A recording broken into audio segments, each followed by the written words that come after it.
تو اس کا ہمیں کیا مطلب، یہ سورت جو ہے وہ مدنی ہے، ٹھیک ہے، اور سورت مدنی ہے تو اس کا مطلب یہ ہوا کہ اگر ہم قرآن میں مدنی صورتوں کا طرز دیکھیں گے اور ان کا کانٹینٹ دیکھیں گے تو ہمیں پتہ چلے گا کہ اکثر مدنی صورتوں میں احکامات ہیں، ٹھیک ہے، اور احکامات بھی ایسے ہیں، ایسے بتائے گئے کہ یہ کرو یہ نہیں کرو، ایسے نہیں ہے، بلکہ ساتھ میں تزکیہ بھی ہے کہ انسان جو ہے وہ موٹیویٹ ہو جاتا ہے عمل کرنے کے لیے۔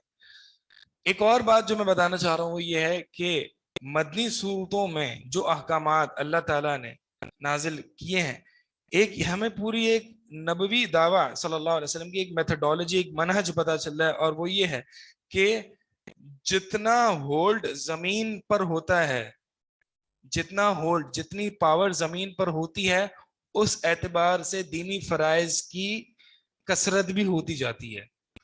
اگر زمین پر زیادہ ہولڈ نہیں ہوگا تو دینی احکامات بھی کم ہوں گے، ٹھیک ہے۔ اسی دیکھیں آپ جب ریاست مدینہ قائم ہوئی، ٹھیک ہے، تو نبی صلی اللہ علیہ وسلم والی ریاست مدینہ، ٹھیک ہے، وہ جب قائم ہوئی تو کیا ہوا کہ احکامات اترنا شروع ہو گئے۔ اس کا مطلب یہ ہوا کہ اگر لوگ تیار نہیں ہیں، یا یہ سرزمین پر ہماری قوت اور طاقت نہیں ہے، اور ہم یہاں پہ جو ہے وہ لوگوں کی تربیت احکامات سے کرنا شروع کریں، تو یہ جو ہے وہ ٹاپ ڈاؤن اپروچ نہیں ہے۔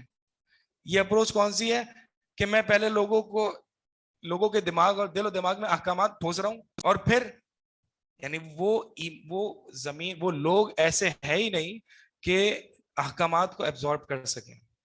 عائشہ رضی اللہ تعالی عنہ کی حدیث ہے کہ اگر شراب پہلے ہی حرام کر دی جاتی تو کوئی سے نہیں چھوڑ سکتا تھا۔ تو اس کا مطلب یہ ہوا کہ ایک تو سرزمین، ریاست اپروپریٹ ہو، دوسرا لوگوں کا دل اپروپریٹ ہو، مناسب ہو، یعنی لوگوں میں اتنا ایمان ایبزارب ہو گیا ہو اور زمین میں اتنی ریاست قائم ہو گئی ہو، پھر آپ لوگوں کو احکامات بتلانا شروع کریں گے کہ سود چھوڑ دو، بینکس بند کر دو، شراب چھوڑ دو، اور زنا کی حد قائم کرو، یہ ساری چیزیں جتنے احکامات ہیں، ٹھیک ہے۔ ہوتا یہ ہے کہ ہم نیچے سے اوپر تک جاتے ہیں، کیسے؟ وہ ایسے کہ آپ دیکھیں بہت ساری ہمارے انڈو پاک میں تنظیمیں، انڈو پاک یا آپ مصر وغیرہ میں بھی جائیں تو ایسی تنظیمیں اور ایسی موومنٹس ہوتی ہیں جو خلافت کے نعرے لگاتی ہیں۔ اب وہ کون سی اپروچ ہے؟ یعنی فرسٹ یو گین پاور، آپ پہلے تو رول کریں گے اور پھر آپ لوگوں کو ایمان دیں گے۔ بھائی لوگوں میں اتنا ایمان ہے ہی نہیں، اگر لوگوں کا ایمان دیکھنا ہے تو آپ فجر کی نماز میں مسجد میں دیکھ لیں کیا ہوتا ہے، چند گنتی کے لوگ ہوتے ہیں۔ آپ ان کو کہیں گے کہ آپ سود چھوڑ دیں، ان کو کہیں گے آپ موویز چھوڑ دیں، ان کو کہیں گے میوزک چھوڑ دیں، یہ چھوڑیں گے؟ تو اس کا مطلب یہ ہوا پہلے ایمانی تربیت کرنی ہے، پھر جب ریاست قائم ہو، ہولڈ آ جائے اور لوگ بھی اس قابل اس چیز کو قبول کرنے کے لائق ہو جائیں، پھر آپ نے احکامات کا ڈوز دینا ہے۔ شروع میں احکامات کا ڈوز نہیں دینا، آپ کہیں نہیں پہلے میں خلافت قائم کروں گا، پہلے میں ٹھوسوں گا اسلام کو، تو بھائی ایسے کیا ہوگا؟ سول وار ہوگا، ایسے سول وار ہوگا جو کہ مصر میں ہوا تھا جب وہ آئے تھے، کون آئے تھے؟ مسلم بردرہڈ کے، کیا نام ہے ان کا؟ نہیں، مرسی، سول وار ہوا، حالتیں خراب ہو گئی، لوگ اس قابل ہی نہیں ہے کہ آپ ان پر اسلام کو نافذ کریں، ٹھیک ہے۔ تو آپ قرآنی تربیت دیکھیں کیسی ہوئی ہے، نبوی تربیت دیکھیں آپ کیسی ہوئی ہے، آپ سود دیکھیں کب جا کے حرام ہوا ہے، ٹھیک ہے۔ پردے کی آیات دیکھیں آپ جو ہے وہ کب نازل ہو رہی ہیں، تو ایمان بیٹھ گیا، لوگ ہو گیا، اب احکامات نازل ہو رہے ہیں، شراب چھوڑ دو، زنا چھوڑ دو، سود چھوڑ دو، ٹھیک ہے۔ تو یہ اپروچ جو ہے وہ ہمیں اپنانی چاہیے۔ اس کا مطلب یہ ہے کہ ہمیں پہلے لوگوں کی ایمانی تربیت کرنی ہے، پھر ایک کافی حد تک اگر ہولڈ آ جائے، لوگ دین کی طرف آ جائیں اور آپ کو لگے کہ اب ریاست قائم ہو سکتی ہے، تو پھر خلافت کا نفاذ ہوتا ہے. ایسے خلافت کا اندھا دھند نفاذ نہیں ہوتا. آپ کیا نفاذ کر کے کریں گے؟ آپ دیکھیں نا افغانستان میں جو ہوا تھا. بہرحال افغانستان کی سچویشن تھوڑی سی ڈفرینٹ ہے, لیکن میں صرف اس کے سینیریو سے میں ایک مثال لینا چاہ رہا ہوں کہ افغانستان میں جب ان کی حکومت آئی, امریکہ چلا گیا, ان کی حکومت آئی, تو آپ دیکھیں جو امریکن مائنڈز کے لوگ تھے نا, وہ کیسے پلین سے کے پڑھوں پہ چڑھ چڑھ کے بھاگ رہے تھے. کیوں؟ کیونکہ ایسی حکومت نہیں چاہیے بھائی. لوگ بھاگ رہے ہیں, اور ابھی بھی لوگ احتجاج بھی کر رہے ہیں, کافی مسئلے ہیں. تو اس کا مطلب یہ ہے کہ آپ پہلے لوگوں کو ایمان تو دیں, توحید تو دیں, سنت کی اتباع سنت کا منہج تو دیں. یہ اہل السنہ کا منہج ہے. بہرحال یہ جو ہے وہ یہاں پہ ہمیں بات یاد رکھنی چاہیے. اچھا, آن لائن اسٹارٹ ہو گیا ہے. آن لائن اسٹوڈنٹس کے لیے جو ہے وہ آج ایک پیغام ہے, اور وہ یہ ہے کہ آج انٹرنیٹ جو ہے وہ صحیح نہیں چل رہا, اور انٹرنیٹ جو ہے وہ صحیح نہیں چل رہا, لہٰذا یہ آپ کا یہ پوری کلاسز جو ہیں ساری ریکارڈ ہو رہی ہیں. تو لہٰذا آپ سے گزارش ہے کہ آواز میں اگر بیچ میں مسئلہ آتا رہا یا پھر کوئی بھی ایشوز آئیں, تو انشاءاللہ یہ ریکارڈڈ ویڈیوز جو ہیں وہ آپ کے ایل ایم ایس پہ اویلیبل ہوں گی, اور آپ انشاءاللہ اس کو جو ہے وہ طریقے سے سن لیجیے گا.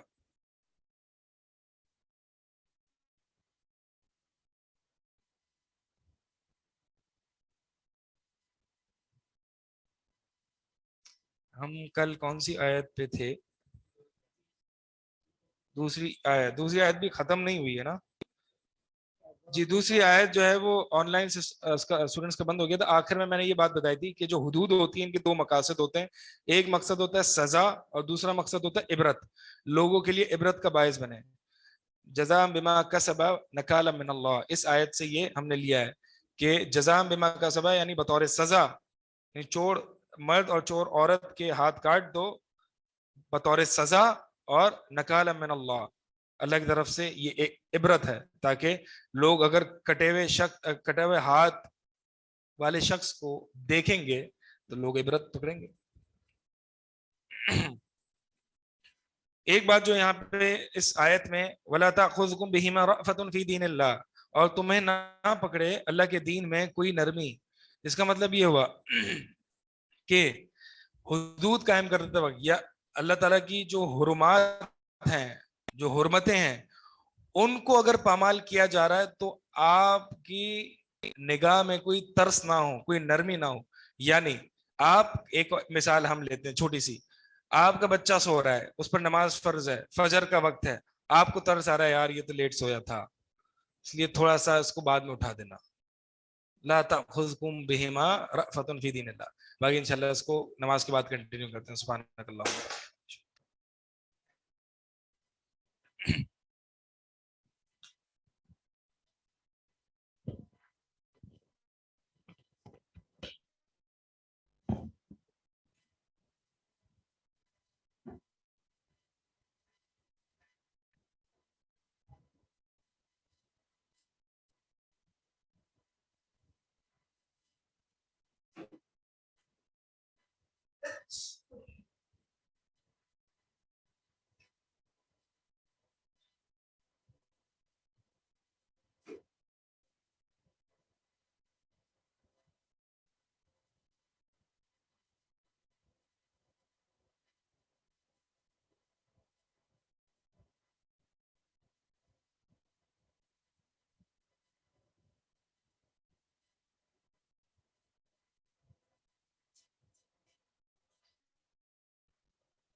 وعلیکم السلام. الحمد لله والصلاة والسلام على رسول الله ما بعد. أعوذ بالله من الشيطان الرجيم. بسم الله الرحمن الرحيم. ولا تأخذكم بهما رأفة في دين الله. اور تمہیں نہ پکڑے، یعنی تمہیں ترس نہ ہے ان کو کوڑے لگاتے وقت، زانی مرد اور زانی عورت، ان کو کوڑے لگاتے وقت، یعنی اللہ کی حدود کو قائم کرتے ہوئے تمہیں اللہ کے دین میں ترسنا ہے، یعنی فی دین اللہ. یہ امپورٹنٹ ہے سمجھنا، یہ جو قید ہے فی دین اللہ یہ امپورٹنٹ ہے. کیونکہ ایک صحابی ہے، نبی صلی اللہ علیہ وسلم سے عرض کرنے لگے کہ یا رسول اللہ، جب میں ذبح کرتا ہوں بکری تو مجھے ترس آتا ہے، مجھے اس پر ترس آتا ہے. جی مجھے نہیں پتا صحابی کا نام، مجھے روایت دیکھنی پڑے گی بہرحال. تو جو ہے وہ تو نبی صلی اللہ علیہ وسلم نے فرمایا کہ بشاد ان رحمتہا رحمک اللہ، کہ اگر وہ بکری جس پر تو رحم کرتا ہے تو اللہ تجھ پر رحم کرے گا. 2 مرتبہ اللہ کے نبی صلی اللہ علیہ وسلم نے یہ فرمایا. یہ مسند احمد میں حدیث موجود ہے. تو اس کا مطلب یہ ہے کہ ایک رحم آ جانا ایک فطری نیچرل ہے.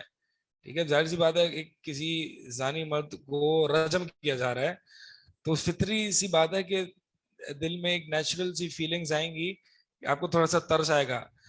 تو مقصد یہاں پہ کس چیز سے روکا گیا کہ یہ ترس آپ کو حد قائم کرنے سے روکے نہ.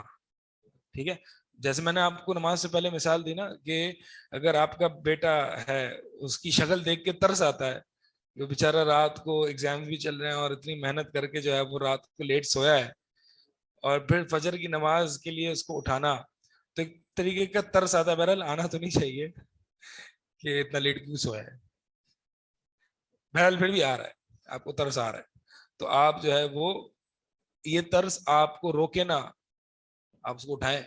گھر میں آگ لگ جاتی ہے تو کیسے اٹھاتے ہیں؟ ایسے اٹھائیں. بس اللہ کے دین میں، اللہ کے دین اصول پر قائم ہوتے ہیں، اس پر جو ہے وہ انسان کے اپنے مزاج کو نہیں دیکھا جاتا. ٹھیک ہے، انسان کی اپنی نیچرل فیلنگس کو نہیں دیکھا جاتا. اور یہ ابن ماجہ وغیرہ کی حدیث ہے کہ اللہ کے نبی صلی اللہ علیہ وسلم فرماتے ہیں کہ 5 چیزیں جن کے ساتھ تمہیں آزمایا جاتا ہے، آزمایا جائے گا، اور میں اللہ کی پناہ مانگتا ہوں کہ تمہیں اس کے ساتھ آزمایا جائے. تو پہلی چیز جو نبی صلی اللہ علیہ وسلم فرمائے کہ کسی قوم میں فحاشی نہیں پھیلتی اور اس کو اعلانیہ طور پر نہیں کیا جاتا مگر اس قوم میں تعاون کی بیماری پھیل جاتی ہے، اور ایسی بیماریاں پھیل جاتی ہیں والاوجاع التی لم تکن مضت، اور ایسی بیماریاں پھیلتی ہیں کہ جو تم نے اس سے پہلے نہیں سنی تھی. یہ کووڈ اور یہ منکی پاکس وغیرہ جتنی ہیں ہم نے سنی بھی نہیں ہے. ٹھیک ہے، تو اس کی وجہ کیا ہے؟ اس کی وجہ یہی ہے، اس کی وجہ یہی ہے کہ جو ہے وہ فحاشی وغیرہ پھیل گئی ہے. اور اس پر حد، یعنی جب تک حدود قائم نہیں ہوں گی تو یہ چیزیں پھیلتی رہیں گی. تو حدود قائم کرنا ضروری ہے اگر ان بیماریوں کو روکنا ہے. 5 چیزیں، یعنی 5 چیزیں جن کے ذریعے تمہیں آزمایا جائے گا، اور میں اللہ کی پناہ مانگتا ہوں کہ تم اس کو پاؤ.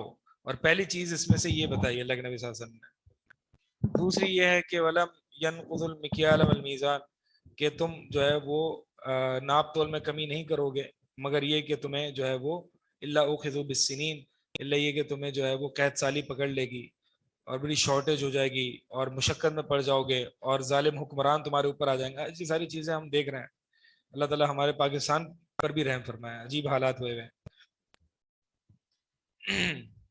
اور آگے فرماتے ہیں کہ اللہ تعالیٰ ولم یمنعوا زکات اموالہم، اور یہ لوگ جو ہیں وہ اپنی زکات دینا نہیں روکیں گے مگر یہ کہ اللہ تعالیٰ پانی کا ایک قطرہ بھی نہیں برسائے گا. اور اگر پانی کا ایک قطرہ نہ دیتا ان کو، اتنا بڑا گناہ کیا انہوں نے، یعنی زکات نہیں دی. بہرحال تو ہم آگے چلتے ہیں. اس کو مقصد جو بتانا تھا کہ وَلَا تَأْخُذْكُمْ بِهِمَا رَأْفَةٌ فِي دِينِ اللَّهِ، یہ فی دین اللہ کا مطلب یہ ہے کہ نیچرل سی فیلنگز آئیں گی، فطری طور پر انسان کو ترس تو آئے گا، لیکن یہ ترس جو ہے وہ انسان کو اللہ کے حکم کو قائم کرنے سے نہ روکے. یہ اصل مراد ہے. اور یہ حدود کا مسئلہ جو ہے وہ یہ ہے کہ جب حاکم کی طرف یہ جرم یا کیس لے جایا جائے تب حد قائم ہوگی. اگر آپس میں نمٹ لیا ہے معاملہ، ٹھیک ہے، چوری وغیرہ یا اس طرح کے جو بھی معاملے ہیں، اگر حاکم کی طرف یہ کیس نہیں لا جاتا تو پھر حدود قائم نہیں ہوگی. یہ تب ہوگا جب حاکم کے پاس جو ہے وہ کیس آ جائے، پھر اس میں کوئی نرمی نہیں ہے.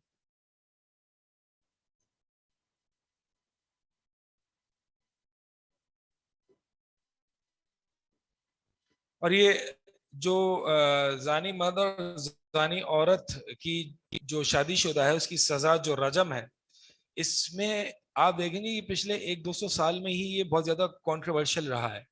اس سے پہلے یہ کنٹروورسی نہیں تھی. علماء میں اتفاق تھا کہ شادی شدہ مرد اور عورت کو رجم کیا جائے گا.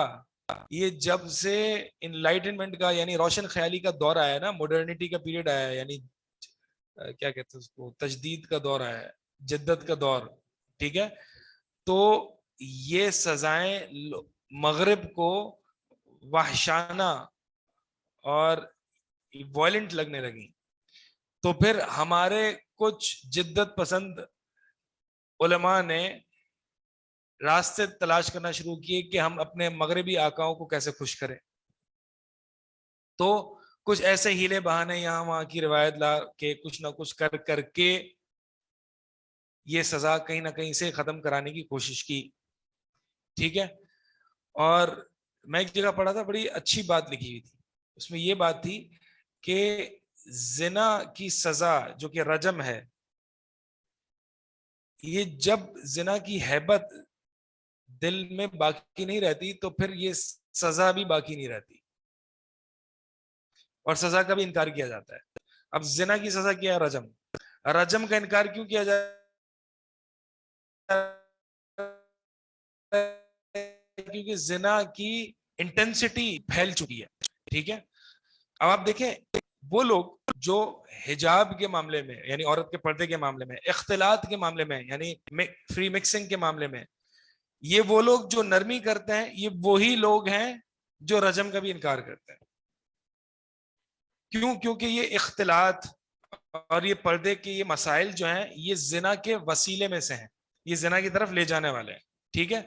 تو اگر یہاں پہ نرمی ہوگی تو زنا میں بھی کے مسائل میں بھی نرمی ہوگی. اور جب زنا کو ہلکا گناہ سمجھا جائے گا تو پھر اس کی پنشمنٹ یا حد بہت زیادہ آپ کو خطرناک لگے گی، جو کہ رجم ہے. سمجھ آ رہی ہے بات؟ یہ تینوں چیزیں آپس میں کنیکٹڈ ہیں. اور یہ میں ایک پیچھے ایک سوچ اور فکر بتا رہا ہوں جو ہمارے لوگوں کے ساتھ ہو رہا ہے. واپس سے یہ بات ریپیٹ کرتا ہوں، زنا کی طرف لے جانے والی کیا چیز ہے؟ فری مکسنگ ہے، اختلاط ہے، پردے کے مسائل ہیں یعنی پردہ نہ کرنا، عورت پردے کو ہی نہ سمجھے کہ حجاب کوئی چیز ہی نہیں ہے، کہ فرض نہیں ہے. ٹھیک ہے. اس طرح کے مسائل ہیں. اب کوئی شخص ان کا انکار کرتا ہے، وہی شخص جو ہے وہ زنا کی حد یعنی رجم کا بھی انکار کرتا ہے. جب یہ شخص ان وسائل کا انکار کرے گا تو پھر زنا کی ہیبت کم ہو جائے گی. جب زنا کی ہیبت کم ہوگی تو پھر اس کو رجم جیسی سزا بہت بڑی لگے گی اور وحشانہ لگے گی. جیسے کہ مغرب کہتا ہے نا کہ یہ تو بڑی وحشانہ ہوتا ہے، وحشانہ ہوتا ہے، بہرحال جو بھی وحشیانہ سزائیں ہیں. ٹھیک ہے.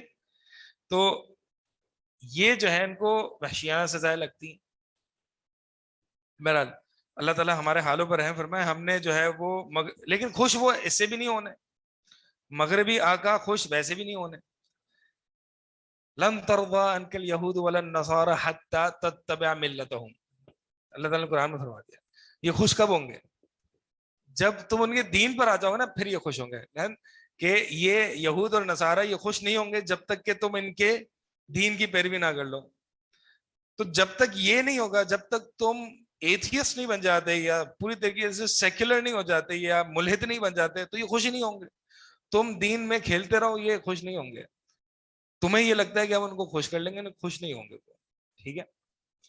اللہ تعالیٰ نے بڑے بڑے اہم اصول بتا دیے ہر زمانے کے لیے، کاش کہ ہم ان کو سمجھیں اور اس سے نصیحت حاصل کریں.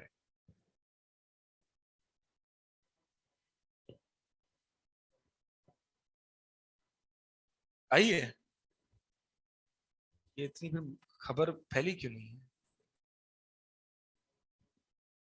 اچھا مجھے کیجیے گا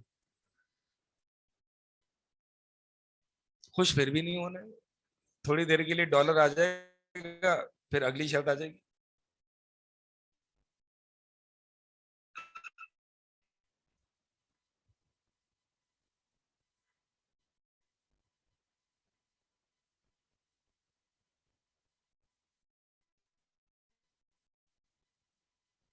اگلی آیت،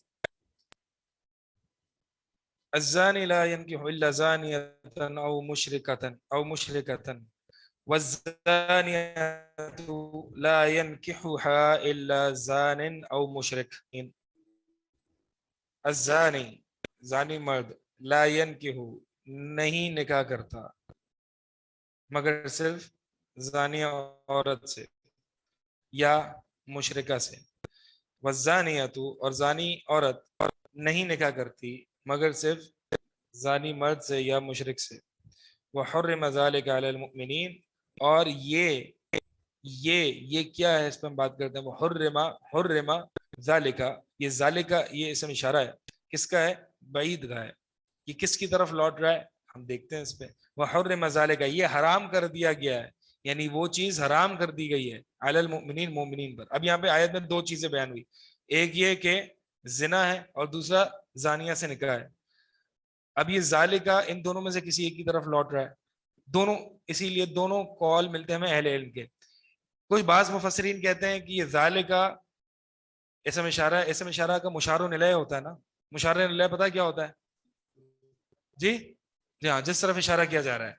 تو یہ ذالکہ کا مشار الیہ کیا ہے کہ کیا چیز حرام کر دی گئی ہے، زنا یا زنا زانیہ سے نکاح. ٹھیک ہے، دونوں اقوال موجود ہیں. یہ اختلاف بعض مفسرین نے یہ کہا، بعض نے یہ کہا. یہ اختلاف کہلایا. یہ اختلاف نہیں ہوتا. بہت سے لوگ سمجھتے ہیں اختلاف ہو گیا مفسرین، اور پھر بہت سے لوگ یہ سمجھتے ہیں بھائی قرآن میں تو ہر آیت میں اختلاف ہے، قرآن میں تو ہر آیت میں اختلاف ہے. تو یہ اختلاف نہیں ہے، بتانا یہ چاہ رہا ہوں. کیوں نہیں ہے؟ یہ ڈائیورسٹی ہے، یہ ویرائٹی ہے. اس کو عربی میں کہتے ہیں تنوع، اس کو کہتے ہیں عربی میں اختلاف تنوع. یعنی یہ ایسا اختلاف ہے جو ایک ویرائٹی آف آپشنز آپ کے سامنے لے ڈاؤن کرتا ہے. یعنی یہ بھی مانا ہے اور یہ بھی مانا ہے، اور یہ قرآن کی جامعیت اور قرآن کا معجزہ ہے. اتنے سے سینٹنسز میں بہت سارے معنی سمیٹ لیتا ہے. سمجھ آ رہی؟ تو دونوں باتیں ہیں، زنا بھی حرام کر دیا گیا ہے اور نکاح بھی حرام کر دیا گیا ہے.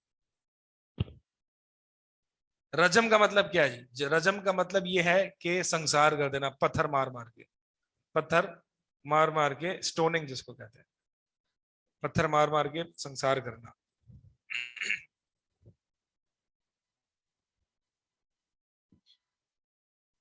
تو اب یہ ینکحو کا مطلب کیا ہے یہاں پہ؟ یہاں پہ بعض مفسرین نے کہا ہے ینکحو کا مطلب ہے نکاح کرنا، بعض نے کہا ینکحو کا مطلب جماع ہے، جماع. تو یہ نکاح بمعنی جماع آتا ہے قرآن میں، ٹھیک ہے. جیسے کہ حدیث میں بھی آتا ہے کہ حائضہ عورت سے کیا کیا جائے. نبی صلی اللہ علیہ وسلم فرمایا استعملوا كل شيء الا النکاح، ہر چیز کرو سوائے نکاح کے. نکاح مطلب جماع. تو یہاں پہ دونوں معنی جو ہے وہ مراد لیے گئے. بہرحال اگر ہم یہ کہتے ہیں کہ اب دو تین سوالات اٹھتے ہیں اس آیت میں کہ اس آیت کا مطلب کیا ہے. یعنی اللہ تعالیٰ میں یہ بیان کر رہے ہیں کہ زانی مرد نہیں نکاح کرتا زانی عورت سے. اب یہاں پہ خبر ہے نا، یہ تو خبر ہے، یہ جملہ خبریہ ہے نا، مبتدا خبر ہے، ٹھیک ہے، مبتدا خبر ہے. تو یہ تو خبریہ ہے، جملہ ہے خبریہ ہے، ٹھیک ہے، یہ خبر دے رہا ہے. اب ہمیں اللہ تعالیٰ یہاں بتانا کیا چاہ رہے ہیں؟ یعنی خبر بمعنی انشاء ہے، یعنی کہ خبر دی جا رہی ہے لیکن بطور حکم کے، ٹھیک ہے. جیسے کہ اللہ تعالیٰ یہاں پہ ہمیں خبر دیتے ہیں قد افلح المؤمنون الذین هم فی صلاتهم خاشعون. اللہ تعالیٰ نے مومنین کے بارے میں خبر دی. اسی طرح الذین یؤمنون بالغیب کہ متقین کون ہیں؟ جو غیب پر ایمان لاتے ہیں. ٹھیک ہے, اب یہاں پہ اللہ تعالیٰ خبر دے رہے ہیں, لیکن خبر سے اوپر کا معنی لیا جا رہا ہے کہ اللہ تعالیٰ حکم دے رہے ہیں کہ غیب پر ایمان لاؤ. اسی طرح الذین هم فی صلاتہم خاشعون, کہ نماز میں خشوع اختیار کرو. اس کو کہتے ہیں خبر بمعنی انشاء, خبر بمعنی امر. جملہ خبر کے طور پر آتا ہے اسلوب میں, لیکن مراد انشاء ہوتا ہے. ٹھیک ہے, تو اب یہاں پہ ہمیں کیا پتا چلے گا کہ ایک عام پاک دامن مرد کے لیے جائز نہیں ہے کہ وہ زانیہ عورت سے نکاح کرے, اور نہ ہی یہ جائز ہے کہ وہ مشرکہ عورت سے نکاح کرے. یہ جائز نہیں ہے. کیوں؟ کیونکہ اللہ تعالیٰ نے بتایا کہ زانی مرد ہی زانی عورت سے کرتا ہے. یعنی خبیث لو الخبیثات للخبیثین والخبیثون للخبیثات والطیبات للطیبین والطیبون للطیبات. تو یہ معنی جو ہے وہ ہے. اچھا, اب یہ زنا اور مشرک, زنا اور شرک میں بہت آپس میں کوریلیشن ہے, ابن القیم رحمہ اللہ فرماتے ہیں. اسی لیے آپ دیکھیں سورہ یوسف میں وہ جو آیت ہے کہ فلولا ولولا ارآ برہان ربی, کہ اس میں آیت یاد ہے کسی کو؟ لولا ارآ برہان ربی کذالک لنصرف عنہ السوء والفحشاء, کہ اللہ تعالیٰ فرماتے ہیں کہ ہم نے یوسف علیہ السلام کو اس زنا سے, اس فحاشی سے بچا لیا, اسی طرح ہم بچاتے ہیں اس برائی سے. انہم کان من عبادنا المخلصین, کیونکہ وہ ہمارے مخلص بندے تھے, اخلاص تھا. یعنی توحید ہوگی تو فحاشی سے نجات ہوگی, اور اگر شرک ہوگا تو فحاشی میں انسان پڑے گا. یہ ریلیشن سمجھ رہے ہیں آپ؟ یوسف علیہ السلام کے بارے میں اللہ تعالیٰ نے فرمایا کہ کذالک لنصرف عنہ السوء والفحشاء, ہم نے ان کو فحاشی سے بچایا. کیوں؟ انہم من عبادنا الصالحین عبادنا المخلصین, کیونکہ یہ ہمارے مخلص بندوں میں سے تھے. یعنی مخلص کون ہوتا ہے؟ توحید والا. تو توحید اور پاک دامنی یہ میچ ہے, اور شرک اور زنا یہ میچ ہے. اسی لیے نبی صلی اللہ علیہ وسلم فرمایا کہ لا یزنی الزانی, کہ زانی جس وقت وہ زنا کر رہا ہوتا ہے وہ اس وقت مومن نہیں ہوتا. اور ایک اور حدیث میں آتا ہے کہ ایمان اس کے سر سے نکل جاتا ہے اور اوپر ڈگمگا رہا ہوتا ہے. اس لیے سلف کہتے تھے کہ پتہ نہیں واپس آئے گا نہیں آئے گا. یعنی جب وہ بہرحال یہ پتہ نہیں ہے نا کہ واپس آئے گا نہیں آئے گا, اتنا خطرناک ایکٹ ہے, مطلب یہ ہے. تو آپ دیکھیں گے جن میں شرک ہوگا ان میں زنا بھی عام ہوگا, اور جن میں توحید ہوگی وہ زنا سے دور ہوں گے. جن میں اخلاص ہوگا, جن میں توحید ہوگی. ریکارڈنگ میں بھی ایسے ہی آواز کٹ رہی ہے. اچھا, ابھی آواز کٹ رہی ہے آن لائن؟ نہیں سر, کلیئر ہے. ٹھیک, کوئی کہہ رہا ہے کلیئر ہے, کوئی کہہ رہا ہے نہیں ہے. یہ سر اختلاف ہو ڈفرینٹ گیا. لوگوں کے ڈفرینٹ یہ نیٹ ورک اختلاف ہے نا. تنوع نہیں ہے, یہ اختلاف تضاد ہے. It's clear, sir. No problem. ہاں, سر مشرکہ ایک اور ہوتا ہے زانی کے اختلاف لیے تضاد, یعنی اگر جی اچھا مشرکہ اور زانیہ کے لیے یا زانی کے لیے جو یہ ایڈ کیا گیا ہے نا, اس میں ایک میں نے کسی عالم کی بہت اچھی بات سنی تھی کہ جس طرح ایک مشرک جو ہوتا ہے اس کے کئی خدا ہوتے ہیں, اسی طرح زانی کے کئی بستر ہوتے ہیں, اسی لیے ان دونوں کو ایک کیٹیگری میں رکھا ہے. سنی تھی, انٹرنیٹ ایشو ہے. مجھے اب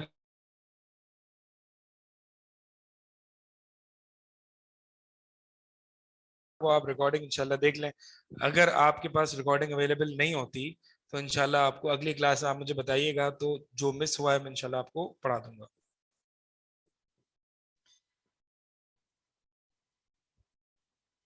تو یہ حل ہو گئی یہاں پہ بات. ٹھیک ہے, یہ 2-3 باتیں کرنے کی تھی. وَحُرِّمَ ذَلِكَ عَلَى الْمُؤْمِنِينَ, اور یہ مومنین پر حرام تھے. اب اس سورت میں نے آپ کو بتایا تھا کہ سورت کا بنیادی مقصد کیا ہے؟ ایمان کے تقاضے. یعنی اگر تم مومن ہو تو یہ تم پر حرام ہے. تم زانی مرد عورت سے شادی نہیں کر سکتے اگر تم پاک دامن ہو. یہ ایک دیوس انسان ہوگا کہ اپنی بیوی اس کی زانی ہو اور وہ اس کو اپنے نکاح میں رکھے ہوئے. ٹھیک ہے, ایک صحابی تھے, وہ اسلام لے آئے, جب وہ حالت کفر میں تھے تو ان کی ایک گرل فرینڈ تھی, ٹھیک ہے, مکہ میں ان کی ایک دوست تھی. تو وہ مکہ سے جو ہے وہ قیدی چھڑا کے لایا کرتا تھا, وہ مسلمان ہوا تھا, وہ مکہ سے قیدی چھڑا کے لایا کرتا تھا مدینہ میں.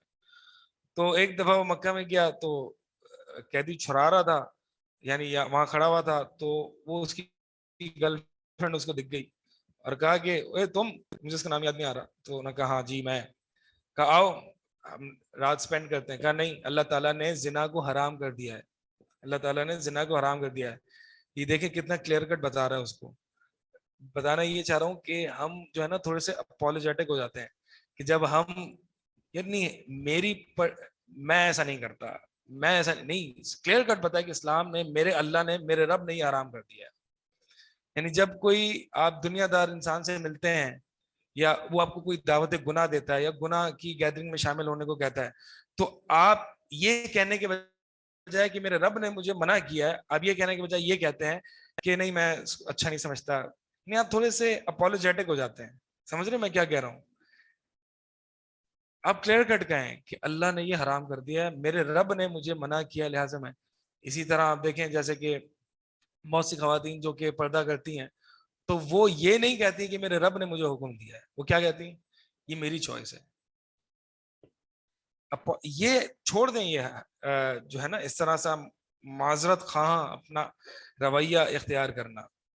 یہ کلیئر کٹ بتائے میرا رب ہے, یعنی اس پہ ہمیں فخر ہے, یہ فخری انداز ہے, میرا رب ہے. جیسے کہ سلمان فارسی رضی اللہ تعالیٰ عنہ کو پر جو ہے وہ یہودیوں نے جو ہے وہ کہا تھا نا تمہارے نبی تو ہر چیز میں قضاء حاجت بھی بتا طریقے بھی بتاتے ہیں, ہاں اجل بتاتے ہیں, ایسے بتایا تھا قضاء حاجت ایسے کرتے کہ دائیں ہاتھ سے نہیں کرنی اور 3 ڈھیلے ہوں. بتا رہے تھے مطلب یہ کہ پرائڈ فیل کریں, اون کریں نا جو چیز آپ کے پاس ہے, جو دین ہے آپ کے پاس, اس کو اون کریں, پرائڈ لیں, فخر لیں. قل بفضل اللہ وبرحمتہ فبذلک فلیفرحوا, یہی چیز ہے قابل فخر, باقی کوئی چیز قابل فخر نہیں ہے. انشاءاللہ اس آیت میں تو یہ ساری چیزیں جو ہیں وہ مکمل ہو گئی ہیں جو اس پہ بات کرنی تھی. انشاءاللہ تھوڑا سا ہمیں اسپیڈ لینی پڑے گی کیونکہ ہم 6 یا 7 پارے ہیں, سورہ فصلت تک ہے.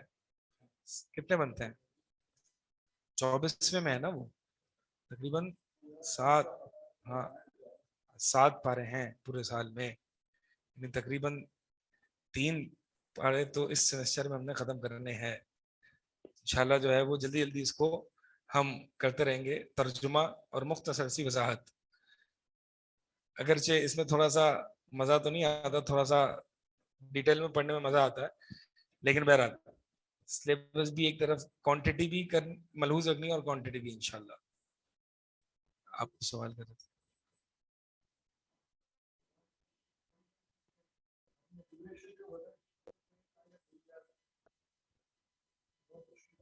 وہی میں نے اس کی اپالوجی پیش کی ہے نا کہ آج ایک آیت ہوئی ہے. شروع کی کلاسز میں ایسا ہوتا ہے,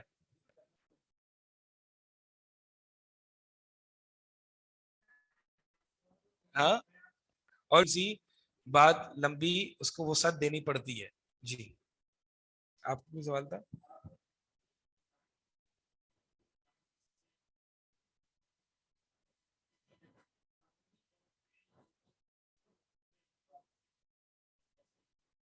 جی ہاں, 4 مرد بطور گواہ آئے. یہ مسئلہ انشاءاللہ قذف کا بھی مسئلہ آگے آئے گا. 4 مرد جو ہیں وہ گواہ ہو, اس فعل کو دیکھا ہو, پھر جا کے یہ حد قائم ہوگی. یعنی اللہ تعالیٰ نے عزتوں کی دیکھیں کیسی حفاظت کی. اگر 3 نے بھی دیکھا ہے تو بھی حد قائم نہیں ہوگی, اور تینوں نے اگر یعنی وبال ان پر ہی آ جائے گا, قذف 80 کوڑے ان پر لگیں گے. کتنی السلام اللہ علیکم. تعالیٰ نے حفاظت کی ہے عزتوں کی. ہاں السلام علیکم ورحمۃ اللہ. استاد صاحب نکاح مجھے نہ ایک کرنا. کوشچن پوچھنا تھا ایک آپ سیکنڈ, سے. ایک سیکنڈ منزہ جی جی, ایک سیکنڈ, میں آن لائن سوال لے رہا ہوں, آن سائٹ سوال لے رہا ہوں. جی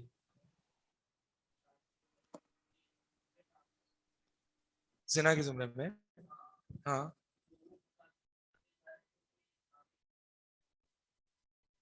کیوں جائز ہی نہیں ہے.